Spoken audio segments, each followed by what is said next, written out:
Olá, pastor Adriano Batista aqui pelo igrejasempolitica.org. Um abraço a todos aqueles que sempre acompanham esse trabalho, como também fazem parte desse movimento. Lembrando que estamos ali pelo www.igrejasempolitica.org.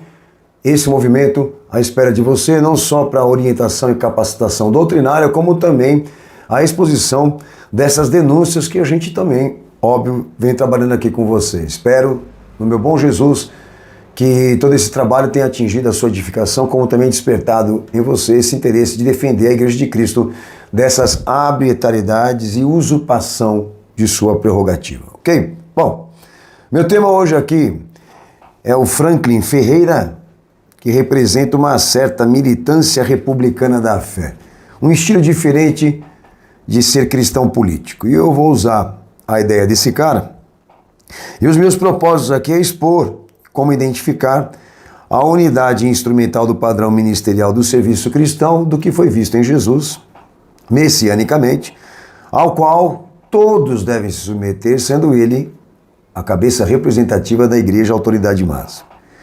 Os meus objetivos específicos com esse tema e com esse propósito também é trabalharmos a figura do Franklin e a ideia dele e tratamos aqui essa vertente que se apoia num sistema filosófico religioso como os outros, teosófico, como se diz assim, tá?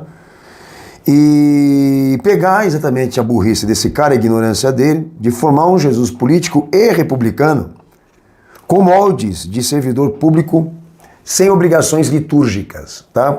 Porque aí é que está o diferencial dele, do que vai ser tratado aqui, que ele é contra cultos e especializados em consagração de políticos. Ao mesmo tempo, a favor de que todo cristão seja político e acreditando também, obviamente, de que Jesus ele tenha sido um homem público, no mínimo. Bom, mas antes de chegarmos a ele e as suas ideias estúpidas, a gente vai tratar aqui com vocês aqui do que, na verdade, é a base do movimento da igreja política. A gente não se baseia em nós e nem no que pensamos, mas naquilo que foi revelado pela parte do Cristo, da parte do Cristo messianicamente. Então a gente se baseia no que foi visto nele e todo esse trabalho hermenêutico se volta para ele e se centraliza nele. Bom, então todo vídeo eu me preocupo a introduzir esses temas com partes bíblicas e escriturárias. Então nós temos aqui princípios a respeitar que são hermenêuticos, que trazem uma função modelo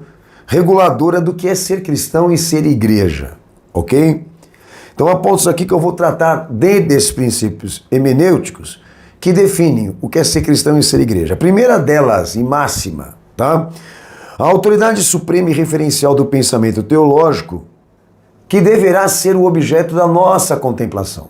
Quem tem a autoridade suprema e referencial serve de exemplo para mim e para você, ok? Então a definição é que essa autoridade suprema e referencial do pensamento teológico ou do pensamento cristão, essa autoridade é messiânica, ela vem de quem cumpre as descrições, de quem cumpre as exigências de ser o Messias. Então a chave desse pensamento está na mão daquele que cumpre as exigências messiânicas e na sua autorrevelação. Então o Messias seria aquele que viria, obviamente, escolhido de Deus para uma causa redentiva na humanidade, cujo descrições está acima da possibilidade de um homem comum cumprir. Por isso, quando Cristo se faz Jesus, ele se eleva a uma causa mais suficiente do que a razão e do que os homens. Tudo que ele viveu, testemunhou ou cumpriu de si mesmo, deixar claro isso. Ninguém ia conseguir imitar, ninguém ia conseguir repetir. E qualquer um que tenha objeção contra isso, ou que se coloque contra isso, você tem que ser melhor do que ele para tirar ele de lá, do que ele alcançou, do que ele testemunhou de si mesmo. Você tem que ser melhor do que ele para ser contra isso.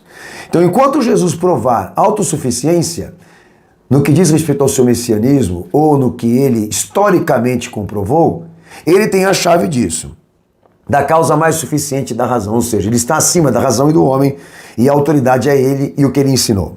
Então ele passa a ser o objeto da contemplação, e está dentro, obviamente, da sua própria ordem, pré-existência, dentro da sua própria raiz, o que deixou ele claro lá em Mateus 7, verso 3 ao 14, e João capítulo 10 também, que aquilo que ele exemplou e testemunhou messianicamente não pode ser julgado, eliminado, nem interpretados por homens.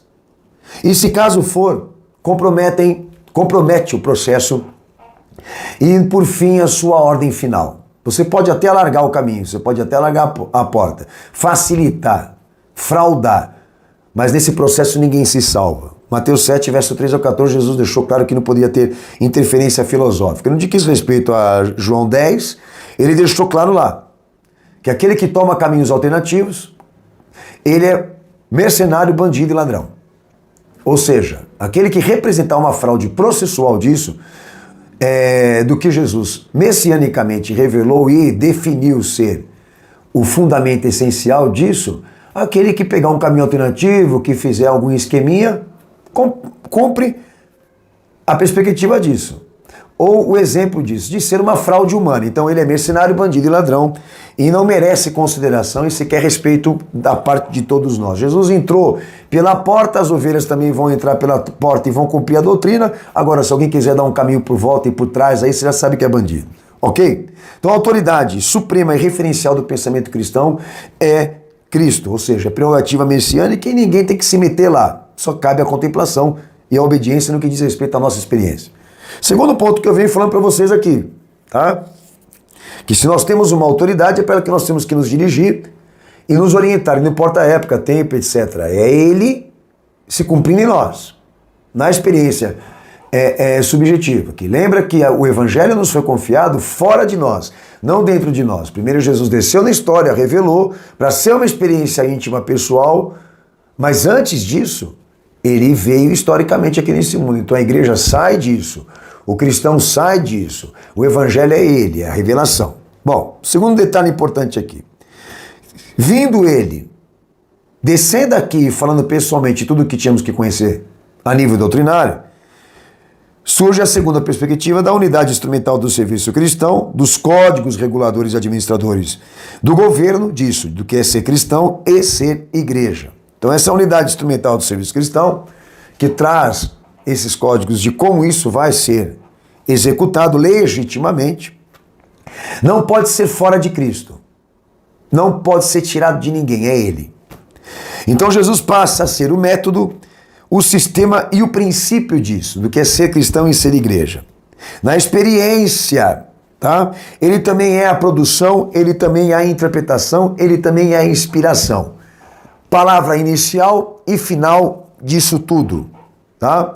Que aí chama-se de o método experimental do Jesus histórico. Coloca ele lá atrás, na história, coloca ele, o que ele fez naquilo que você está vivendo agora. Então, se nós formos buscar legitimamente essas ações e a atividade messiânica em Jesus, naquilo que estamos vivendo aqui agora, você vai encontrar uma interrupção de fatores imensa no que a igreja vive agora e a atualidade, porque os evangélicos também testemunham, ok? Então a mecânica do método, do sistema, do princípio, da produção, da interpretação e da inspiração do que é ser cristão e igreja é Cristo.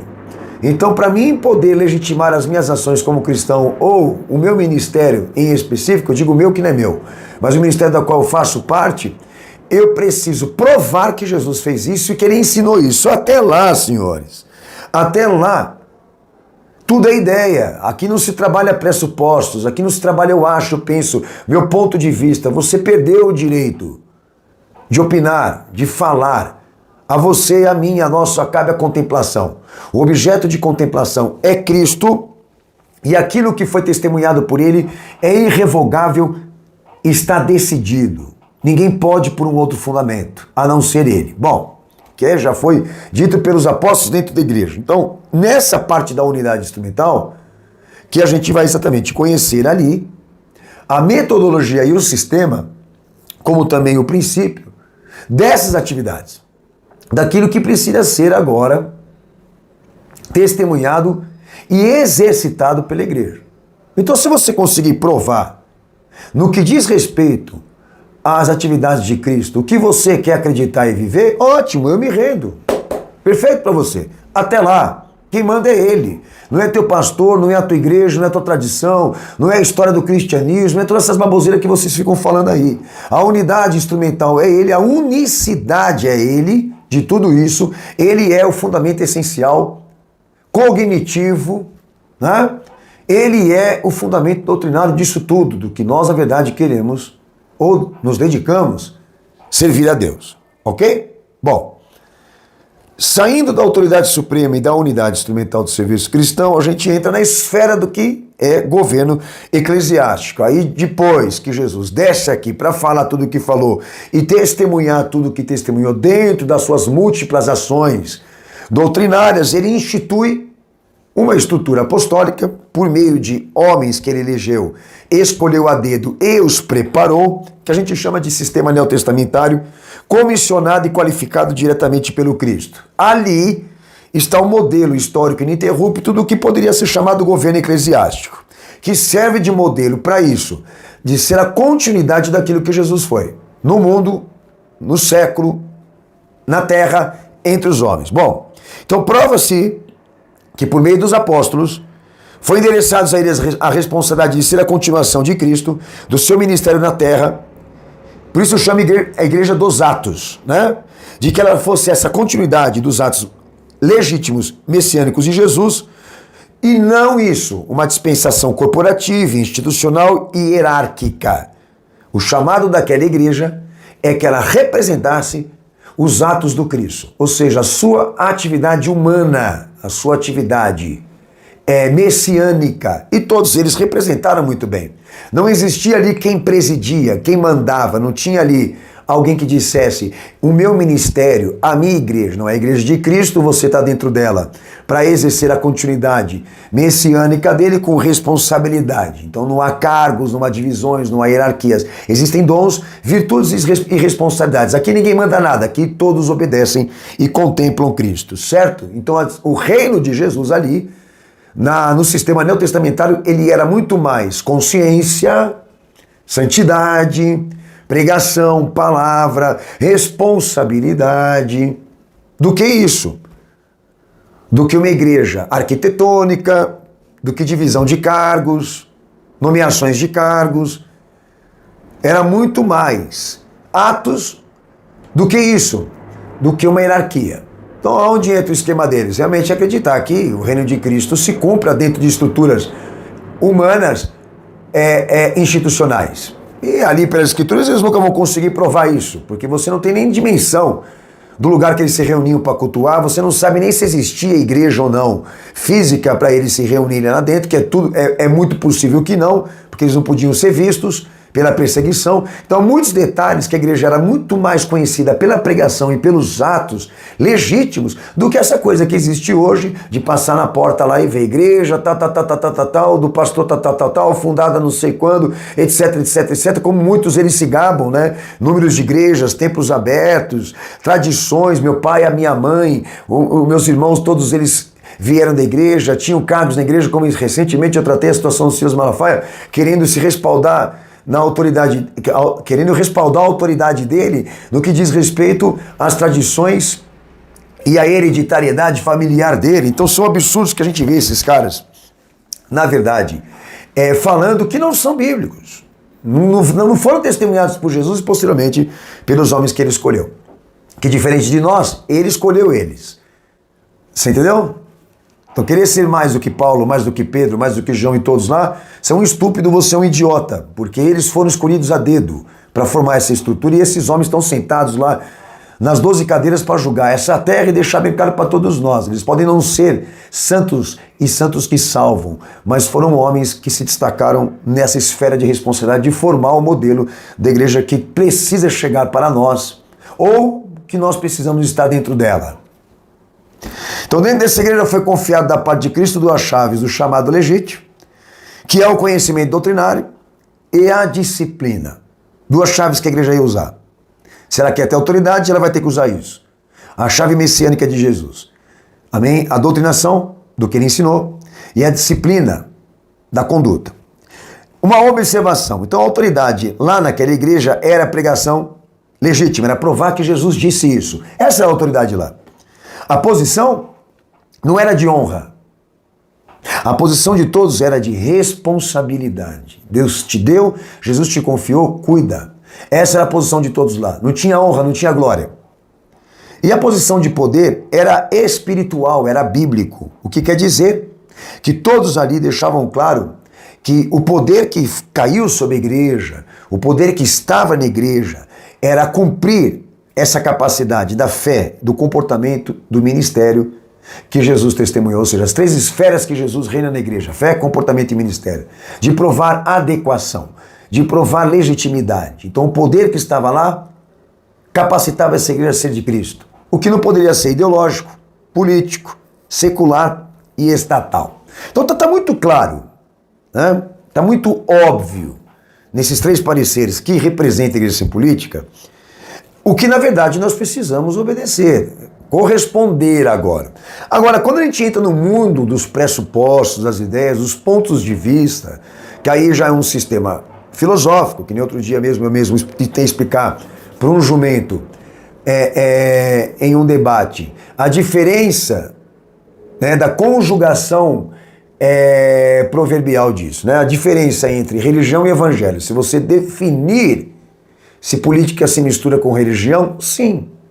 Porque se você conjugar essa expressão, você vai entender que a religião ela foi criada para harmonizar ou que ela foi criada para atender demandas políticas, porque ela é um sistema filosófico. Agora, se você for conjugar e buscar a tradução, a definição, a essência do evangelho, você vai chegar numa conclusão que evangelho não pode se misturar com política, porque não se trata de uma ciência humana, não se trata de uma ciência filosófica, mas da revelação do próprio Deus. Só que o jumento lá não entendeu.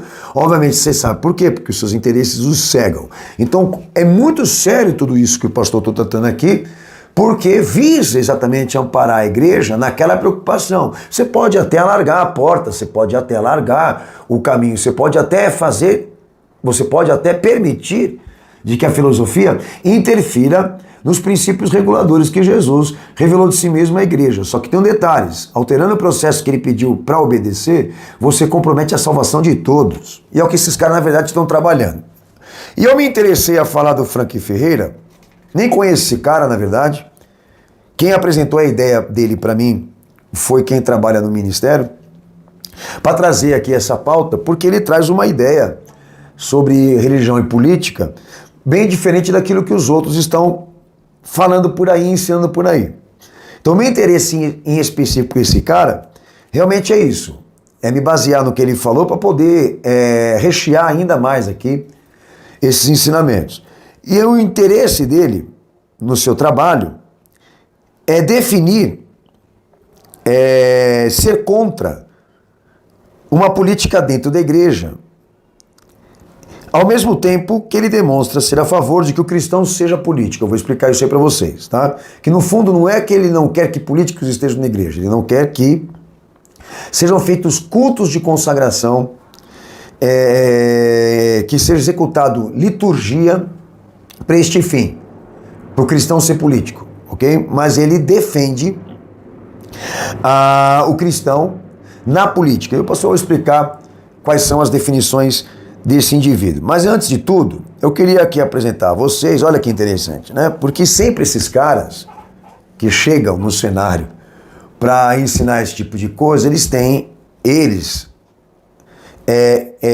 comprovam não só um comprometimento de pensamento, também institucional, né? E esse cara se julga teólogo e é formado pela Mackenzie, mas só que detalhe, não é pelo fato de ele ser formado pela Mackenzie, é pelo fato dele estar formado e orientado por estruturas que estão citadas no Pacto de Lausanne de 74. Tá? Inclusive, ele prestigia o Pacto de Lausanne, por muitas vezes em tudo que ele fala. Bom, no seu discurso como teólogo e especialista em religião e política, tá? Ele traz os moldes daquelas 9 sensibilizações. Lembra que o Pacto de Lausanne organizou para que intelectuais levassem para dentro da igreja como inversão teológica, né? E essas 9 sensibilizações que o tal do Franklin traz em seu discurso se respaldam em expressões culturais da vida, redenção econômica, teologia do trabalho, vida profissional cristã, teologia da profissionalização, fé e trabalho, tá? Que é um protestantismo francês, lembra que eu disse para vocês que vem do protestantismo francês que a maçonaria se emancipou e posteriormente veio a dar aos Estados Unidos a geopolítica, porque foi esse protestantismo que entrou lá para gerenciar o que os Estados Unidos seria no cenário político mundial, ou seja, a igreja daria aos Estados Unidos tudo o que ele tem hoje.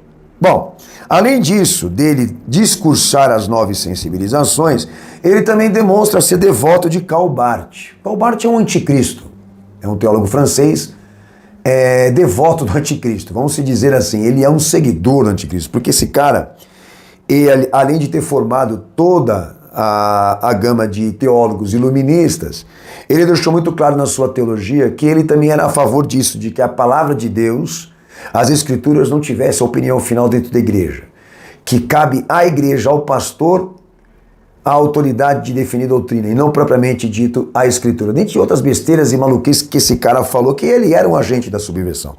E esse Franklin, só demonstrando devoção a Karl Barth, já deixa bem claro, amém, o quanto esse cara é impostor, não só pelo seu discurso, mas também por meio do seu comprometimento relacionado às suas ligações, não só de pensamento, como também agora relação institucional, porque ele é membro fundador e secretário-geral da IBDR, Conselho Deliberativo do Instituto Brasileiro de Direito e Religião.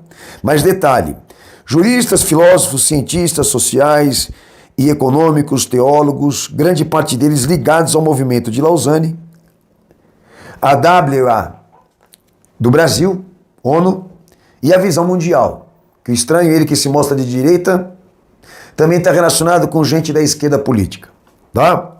Sem falar também que ele é presidente do Conselho de Coalizão pelo Evangelho, a TGC, que reúne editores do movimento do Pacto de Lausanne, como também da WA. Notem vocês que tudo agora condiciona ou se apoia na ONU. Todos eles estão, tá? Relacionados à estrutura da ordem mundial, como também supranacional do que a ONU é hoje. Inclusive Tim Keller, D.A. Carson, que são 2 figuras e 2 pastores que estão presentes nessa TGC e formam essa rede de influências, né, que a ONU lidera hoje dentro daquelas estruturas da Agenda de 2030 que a gente vem denunciando pelo Verdade em 10 Minutos. Mas há uma observação importante aqui, que a TGC, da qual ele é presidente do conselho, o Franklin, tá? Nós denunciamos no Verdade em 10 Minutos, Igreja 2030 é o título, que a TGC, ela faz parte da cúpula da esquerda carismática e ecumênica também, aonde tem colunistas do movimento LGBT e que defendem também a teologia homoafetiva, a teologia gay. Ok? Ô, pastor, você não pode falar esse nome, então desculpa. Então a TGC também leva à esquerda, tá, a política, como também uma patota aí ecumênica e carismática, como também do movimento LGBT. Então, o seu Frank Ferreira, ele tem comprometimentos de formação e comprometimentos institucional sérios, né? Que aqui já faria ele fechar a boca e não abrir a boca para falar mais nada. Mas em compensação, tem gente que escuta esses caras aí. Mas vamos entrar na questão do que ele defende aqui agora. Do que diz respeito à fé e política. Ele defende um sistema político republicano que traga o sistema religioso da reforma protestante, com referência à resistência representada por luteranos de 1933 a 45, e cita o Pacto de Lausanne de 74, como também essência de inspiração para esse sistema político republicano que ele luta ou defende formar para Cristo. Será que ele não sabe que a república ou o sistema republicano ele foi formado pela maçonaria?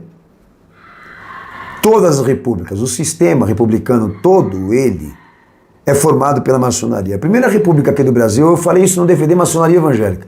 A primeira república aqui do nosso país, toda ela foi formada por maçons de 33º grau.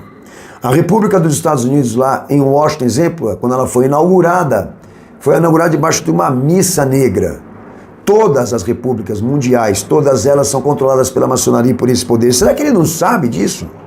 Com tanta intelectualidade, embutida nesse homem? Será que ele não tem essa informação para querer formar um sistema político republicano para Cristo e para cristãos? Ele defende isso. O papel do cristão, defende também o papel do cristão na política e define que o cristão na política deva ser um agente de punição contra o mal e um militante da causa de Deus para a transformação de todas as esferas da sociedade. E que Jesus usa o cristão como servidor público, ok? Individualmente, na esfera pública. Então ele define o ministério cristão do trabalho. Inclusive, de que o cristão seja um servidor público para ser um agente que milita contra o mal. Outra coisa que ele define aqui, que Deus tenha dado autoridade a governantes, aí ele vai e usa a teocracia, e que Deus instituiu, olha que absurdo, de tudo que eu já falei ainda, Deus instituiu a república, governo civil, e Deus instituiu sociedade civil.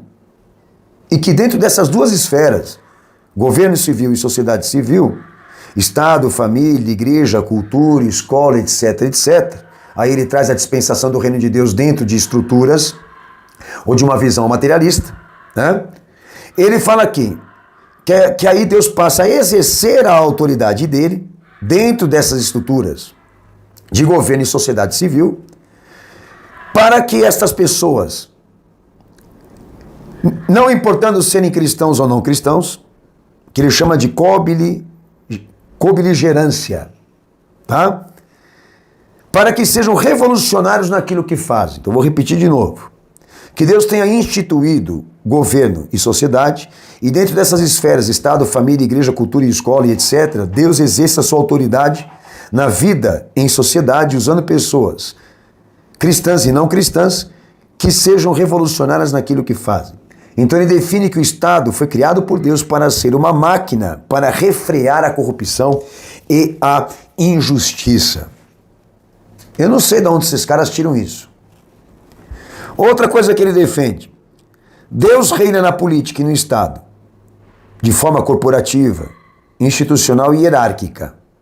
Mas ele faz uma observação de distinção, de que os cultos e a liturgia da igreja sejam separados. Esse é o diferencial dele. Entendeu? Que ele quer se mostrar mais um moralista em relação aos outros que estão botando Santa Ceia dentro do Estado, ou então levando político para cima do púlpito. Ele quis dar uma mascarada aí de que ele é contra isso, o envolvimento litúrgico, né, da igreja com a política. E define, quando entende, dai a César o que é de César e a Deus o que é de Deus, que ninguém consegue interpretar isso daí, né? Inclusive ele, e define que a base política do cristão seja a moral, a ética e os valores, para exercer o serviço público. Que também ele deixou claro que Deus também está governando pelos ímpios, porque se o ímpio tiver moral, ética e valores, ele também está condicionado a ser cristão, aonde ele exerce trabalho. Entendeu? Então, para ele não importa se é cristão ou não cristão. Deus está em todo mundo para chegar a esse fim, para pôr fim à corrupção. Bom, os argumentos dele. Agora é a questão. Ele falou tudo isso aqui, mas olha os argumentos deles e as razões teológicas do senhor Franklin Ferreira. A ideia dele tem dois pareceres. Primeiro, ele se fundamenta na história política. Ele diz aqui que a separação da igreja com a política e com o Estado, causou à igreja e à humanidade destruições, porque fez dar força a autoridades e sistemas opressores e genocidas na área política histórica. Então ele acredita que tudo de ruim que aconteceu na política e na história do mundo foi porque a igreja não estava lá para defender o mundo. É uma espécie de dualismo, aquela coisa do bem contra o mal. O bem tem que prevalecer contra o mal. Não importa se é cristão e não cristão. Não importa o nome do teu Deus e da tua religião. Importa que todos nós se unimos para um bem comum. É mais ou menos filosófico, né? Essa ideia dele. Mas qual a razão dele? A razão histórica. Ele se baseia em conflitos históricos para arrancar justificativas para ser político. Era o tipo de dar um pé no traseiro desse cara e mandar ele passear, mas não fazem isso. E tem gente que escuta ele. A outra razão e argumento dele teológico, quando ele vai entrar na Bíblia, aí a gente quer ver exatamente o que ele vai falar, ele usa a teocracia como todos, tá? A monarquia e a evolução da monarquia, que é a teocracia. Ele define a teocracia como forma e um modelo essencial de governo para a igreja. Então ele usa a atuação política de Esther, a sabedoria de Mardoqueu, como exemplo para a atuação política do cristão no momento crítico de visão sociopolítica. Ok? Expõe Davi também como modelo de forma de governo para a igreja, mais viável por causa do pecado da corrupção de Adão, porque Deus usaria esse sistema, Estado, para inibir corrupção. E nota que aqui em Davi ele diz o seguinte: homens que foram eleitos por Deus e também aceitos pelo povo. Então quer dizer que Deus elege e aí ele põe uma urna para o povo ir lá e meter o dedo na sigla do partido dele para ver se está em concordância com a preferência ou a escolha de Deus. Então um absurdo atrás de outro absurdo. E ele ignora. É só isso que ele tem para falar de respaldo bíblico. E tudo aquilo que eu disse lá atrás e que está no site, eles não falam. Entendeu? Agora me chama para debater. Aí ele traz, dentro da sua estupidez de querer formar uma república da fé para cristãos, fatores que definem o papel do cristão ou a sua missão. Olha a missão do cristão para ele na política: segurança pública, centralidade social e humanismo político e liberdades individuais. E terceiro, a reforma tributária. Então a missão do cristão para ele na política deve ser segurança pública, centralidade social e humanismo e reforma tributária, com padrões do Antigo Testamento, cita ele. E dá o texto de Romanos 13, verso 1 ao 7, coitado de Paulo, ele pega o texto para querer engajar a estupidez dele ou a esperteza dele, ok? 3 razões de missão para o cristão e que eu digo e falo novamente. Em que parte de Jesus e daquela primeira igreja nós vamos ver isso aqui? Bom, aí vem a minha parte aqui. Eles não vão me chamar, entendeu? Uma vez eu escutei de uma pessoa influente o seguinte: olha, pastor Daniel, lá na cúpula, né, onde os holofotes se voltam para fazer mídia, há uma resistência enorme do movimento Igreja Sem Política, e o senhor não sabe o que o senhor vai enfrentar. Bom, senhores, eu não tenho problema nenhum com esses fraudadores. O que eu quero dizer é o seguinte para você: a gente vai com a Bíblia, a gente vai com a palavra, se não precisar com a palavra, a gente vai com outros recursos, entendeu? Nós não temos problema de enfrentar resistência. Eu só deixo claro a vocês o meu sentimento de pesar, de tristeza, de saber que a sociedade vive desse lixo, dessa escória intelectual, porque esse cara é uma escória, esse cara é um lixo intelectual, entendeu? Para orientar a igreja. Mas tudo isso surge no cenário do ensino religioso porque a sociedade dá essa abertura. Não revisa, não pensa com liberdade de consciência. Eles dão abertura para isso. Bom, Deus institui um sistema político, republicano e protestante. É a opinião dele. Aí a gente entra dentro da autoridade do sistema representativo, que definirá o que nós temos que crer, que prescreve fé.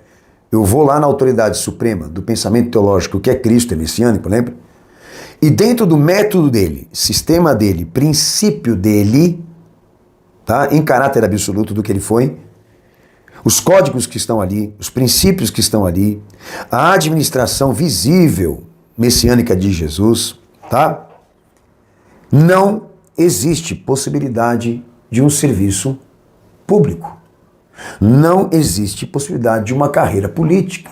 Não existe possibilidade nenhuma de que o cristão e a igreja seja transferido para esta área, inclusive com esses fatores de missão.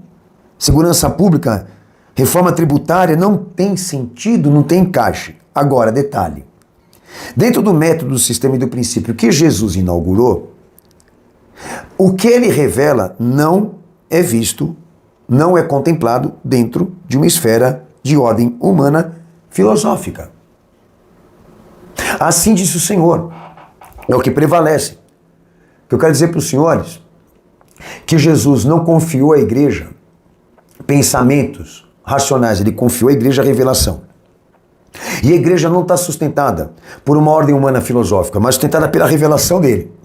E lá em João capítulo 9, 18, Jesus deixa claro o seguinte, que quem fala por si mesmo procura a sua própria glória. E na teologia, Se você não provar que Jesus disse isso e fez isso, você não tem razão, você não tem autoridade para nada.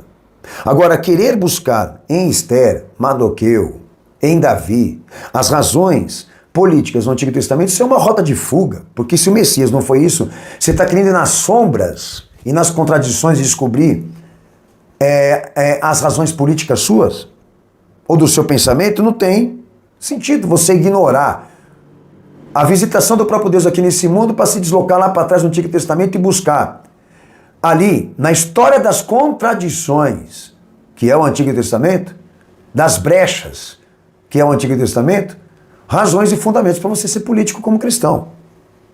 Então Deus não fundou e não instituiu nenhum sistema republicano, nenhum sistema político, nenhuma monarquia. A teocracia não vem dele. A teocracia, a monarquia no povo de Israel é ato de rebeldia contra Deus, como foi registrado ali ao profeta Samuel, que começou e que foi inaugurado, né, por Saul. Agora, é óbvio que ele não vai falar isso daí porque ele é um espertalhão. Segunda razão dele, que o chamado ministério do cristão seja a de um servidor público. Bom, se você usar a prerrogativa messiânica de Jesus, que é o chamado ministério do cristão, lembra? Usar as chaves que ele confiou à igreja, conhecimento e disciplina. Essa prerrogativa que está no chamado e no ministério cristão, capacita o cristão para isso. Proclamação do evangelho, doutrinação, o exercício da disciplina, responsabilidade de afastar hereges, ministração dos sacramentos, que você é contra, a realização dos milagres, a busca pelo perdão dos pecados. Essa é a prerrogativa do chamado e do ministério de ser cristão e ser igreja. Agora, o que está se propondo? De que seja levado isso para o Estado, que seja levado isso para dentro do trabalho das pessoas, que o patrão que paga o funcionário para trabalhar pela empresa dele se depara com um funcionário cristão fazendo um culto dentro da empresa dele e querendo levar a igreja para lá, cristianizar o trabalho, forçar todo mundo a ser cristão. É isso que o senhor está propondo? Obviamente não. Então o que você fez para moldar essa tua estupidez? Você trocou, né, o chamado e o ministério legítimo de ser cristão, que traz essas essências, para implementar o quê? Segurança pública, centralidade social e humanismo e reforma tributária. Aí sim. Então quer dizer o quê? Então não se trata de um cristão ser político, certo? Se trata de um trabalho. Um trabalho que você quer dar para os cristãos, né, Franklin? Entendeu? Porque para mim ser cristão na política, qualquer outra esfera de trabalho, eu vou ter que cumprir a prerrogativa. E vou ter que honrar Cristo. E qual é o trabalho que vai me sustentar? Tentando levar essa obediência para ela. Não tem sentido. Então aí é que entra a questão do que esse cara na verdade mascara. Ele incentiva o cristão na política, com todas aquelas ideias dele, para que ele exerça o trabalho, não o chamado. Aí é que tá. Exercer trabalho é outra coisa. Chamado é outra coisa. Chamado e ministério cristão se cumpre prerrogativa cristã. Trabalho, aí eu vou entrar no mérito. Fé e trabalho. Ministério do trabalho. Senhores, não tem ministério do trabalho, não tem chamado para trabalho. Aí vem uma pergunta que já fizeram para mim. Pastor, um cristão pode ser político? Ele pode ser político. Ele só não pode dizer que Deus chamou ele para ser político. Qualquer trabalho é digno do seu soldo. Qualquer trabalho, se honesto, é digno. Então escolha o seu trabalho. Mas você não pode dizer que a missão que Jesus te confiou seja isso, político, ou seja, ser qualquer outra profissão. Não existe ministério da profissão, existe a profissão. Por exemplo, do cristão ser político, se ele conseguir se guiar pela moral e pela conduta cristã, sendo político, vai ser político, porque eu duvido muito que ele vá conseguir exercer a conduta de um cristão dentro do sistema político. Duvido muito que ele vai conseguir. Mas se ele for guiado pela moral e pela conduta e conseguir ser um fiel cristão no trabalho e na profissão política, ótimo para ele. Se ele conseguir se eleger pelos meios populares, sem usar a igreja, ótimo para ele. Não há nenhuma proibição de que ele escolha esse trabalho ou cristão. Ele só não pode dizer que o chamado e a missão de Deus para a vida dele é aquele trabalho. Não, o teu chamado e a tua missão é exercer a continuidade de Cristo naquilo que você vive e naquilo que você faz. Então o entendimento aqui é que separe chamado de trabalho. E vocês não sejam ignorantes para querer unir as duas coisas, porque esse cara está fazendo esse serviço, fé e trabalho. Não existe fé e trabalho. Entendeu? Escolha a tua profissão. Se ela for digna, que Deus te abençoe, que você tenha o recurso para a sua sobrevivência. E ali eu tenho certeza que se você for um bom cristão e for fiel, o Senhor vai te recompensar. Mas em compensação, chamado cristão, dever cristão, serviço cristão, missão de cristão, é uso de prerrogativa e cumprimento temático do dever. Que não seria segurança pública, centralidade social e reforma tributária. Isso aqui é trabalho, não é chamado. Então ele está querendo transformar a profissão de um político em missão e chamado cristão. Esse é o ó, entendeu? É o ó da questão dessa sementinha do mal aí, que está prestando um bom serviço, obviamente, para o poder oculto. Agora, notem vocês, que eu vou deixar claro aqui, eu não estou indo contra, em hipótese nenhuma, de que o cristão escolha a profissão de um político. Obviamente, se ele cumprir a conduta e a moral de ser um cristão.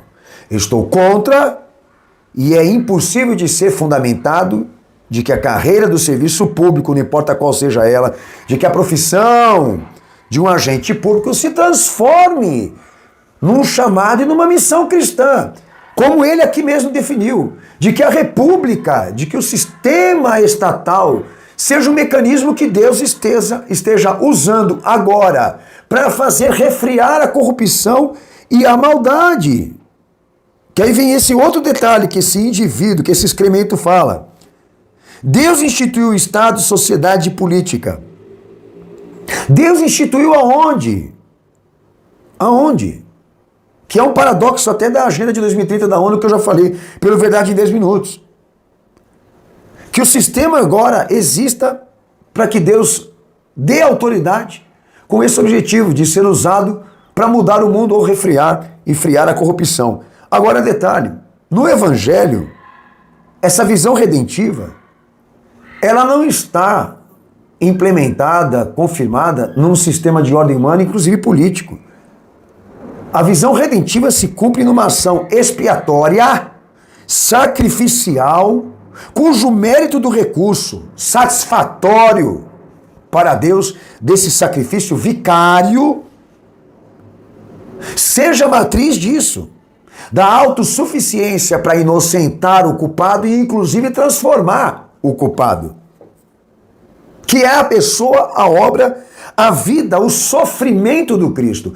Então, a visão redentiva, o sistema redentivo, expiatório e vicário se firmou no Calvário, não está se cumprindo dentro do Estado, dentro da sociedade e dentro de um sistema político. Deus não usa o sistema para fazer refriar a corrupção, porque a cabeça representativa dessa redenção é Cristo. O homem se liberta com uma experiência com Ele.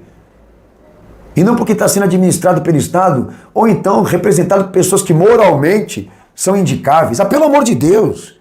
Isso é uma afronta, isso é um sacrilégio que esse cara, na verdade, está representando aí. E sou bem sincero a dizer para vocês, não tem como não falar sem esculacho. Porque ele está usando o nome de Jesus e o nome de Deus para falar esse monte de mentira.